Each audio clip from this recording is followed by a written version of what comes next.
A menudo oímos hablar indistintamente de socialismo y comunismo, como si se tratara de un mismo sistema político, pero hay diferencias notables entre estos dos conceptos, como veremos a continuación.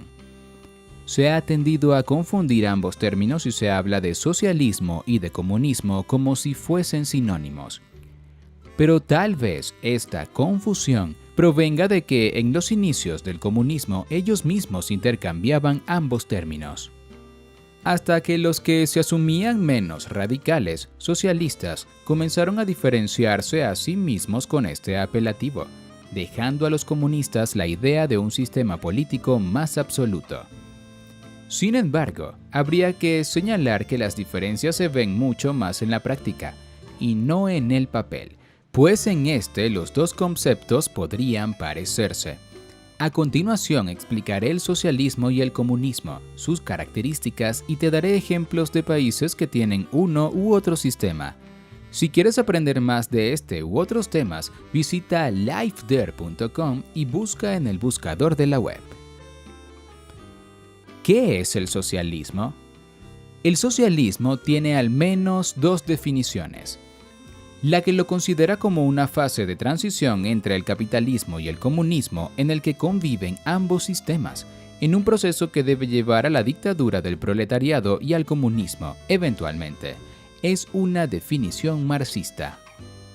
Una definición más moderna de socialismo es la de un sistema social, económico y político que favorece la igualdad de las personas en todos los niveles, respetando los derechos fundamentales de los ciudadanos y los principios democráticos.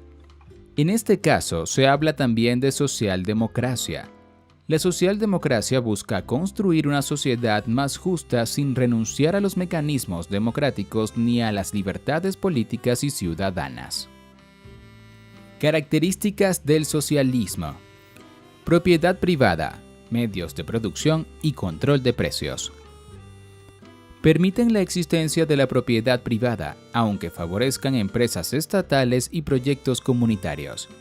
Los gobiernos socialistas promueven una mayor participación de los trabajadores en las empresas para las que trabajan, como copropietarios. Favorecen políticas para que el Estado sea dueño de las materias primas, petróleo, minerales, etc., y de los servicios básicos, electricidad, gas, agua, etc. Promueven la nacionalización y expropiación de recursos y empresas que se consideren de interés nacional. Los precios de los productos son establecidos en consenso entre el Estado y los dueños de los medios de producción. Se controla el margen de las ganancias. Estado, partidos políticos y democracia. Los gobiernos socialistas mantienen la separación entre el Estado y el partido de gobierno.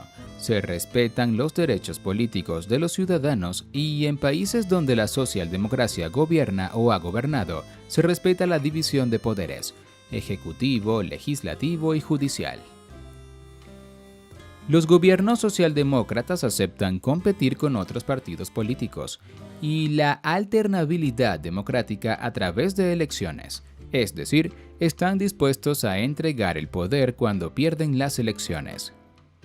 Los socialistas o socialdemócratas aceptan competir bajo las reglas de la democracia. No se oponen al parlamentarismo ni a los debates públicos. Clases sociales. Los gobiernos socialistas favorecen generalmente a los trabajadores y a los sectores menos favorecidos, e intentan disminuir la brecha social y económica entre las distintas clases o grupos sociales. Aunque respeta la existencia de distintas clases, con frecuencia gravan con impuestos a los sectores más favorecidos, con el fin de redistribuir los recursos a través de programas sociales. Educación, salud y otros servicios. En los países socialistas y socialdemócratas se busca que todos los ciudadanos tengan igual acceso a la educación, salud, seguridad ciudadana, empleo y acceso a medios de comunicación.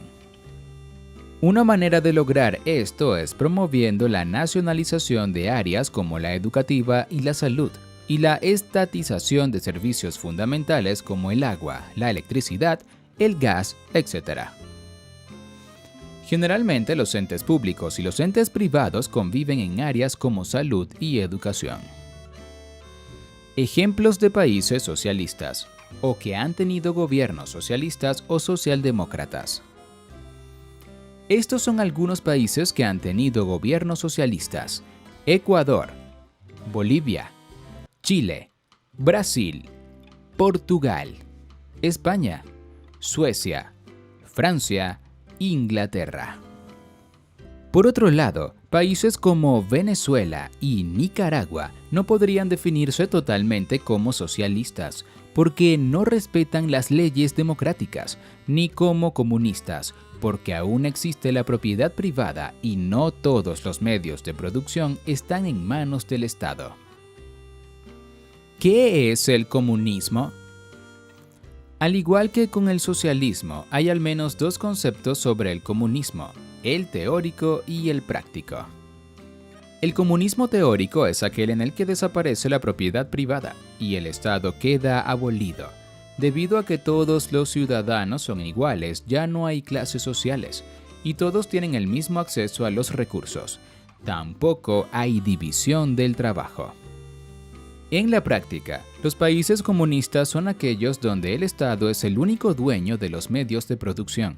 Ejerce un control total sobre el ciudadano y sobre los medios de comunicación, y donde el Estado y el partido único tienden a confundirse. Características del comunismo: propiedad privada, medios de producción y control de precios. La propiedad privada queda reducida a su mínima expresión. El Estado es dueño de la tierra, las viviendas y de todos los medios de producción. Cuando hay empresas privadas, como en China, estas se encuentran bajo supervisión permanente del Estado. Como único dueño de los medios de producción, algunos pensadores califican a los gobiernos comunistas como capitalismo de Estado debido a que éste actúa como único propietario. En cuanto a los precios, el Estado determina el valor de cada producto y tiene un control absoluto sobre los precios. Estado, partidos políticos y democracia. La experiencia histórica y política del siglo XX nos dice que en los países comunistas el Estado tiende a confundirse con el partido, y el partido con su principal líder. De allí la existencia de términos como leninismo, estalinismo, maoísmo y castrismo, entre otros. A este fenómeno se le denomina culto a la personalidad. Una de sus principales características es la toma del poder, no necesariamente por la fuerza, y no aceptan la alternabilidad democrática. Si hay elecciones, los candidatos pertenecen al mismo partido, por lo tanto no se puede hablar de verdadera democracia. En los países comunistas suele haber un partido único, el que gobierna, y los de oposición generalmente están proscritos y cuando existen funcionan en la clandestinidad absoluta, pues el solo pertenecer a otro partido es considerado un delito. Solo se permiten medios de comunicación oficialistas y se persigue o censura cualquier intento de disentir u oponerse. En los países comunistas, las fuerzas armadas y policiales también están al servicio del partido y están orientadas más a perseguir enemigos internos que a la protección de una amenaza externa. A través del poder ejecutivo, el partido único controla al legislativo y al judicial. Hay que agregar a esto la ausencia de partidos de oposición y la falta de libertades ciudadanas. Hay que mencionar también que aunque haya sindicatos o gremios profesionales, estos también se mantienen bajo el control del partido único y no funcionan como entes protectores de los derechos laborales. Clases sociales. En teoría no hay clases sociales en los países comunistas, o se habla de dictadura del proletariado o gobierno de los trabajadores. En la práctica hay nuevas clases privilegiadas, generalmente conformadas por altos miembros del partido gobernante y por los mandos militares.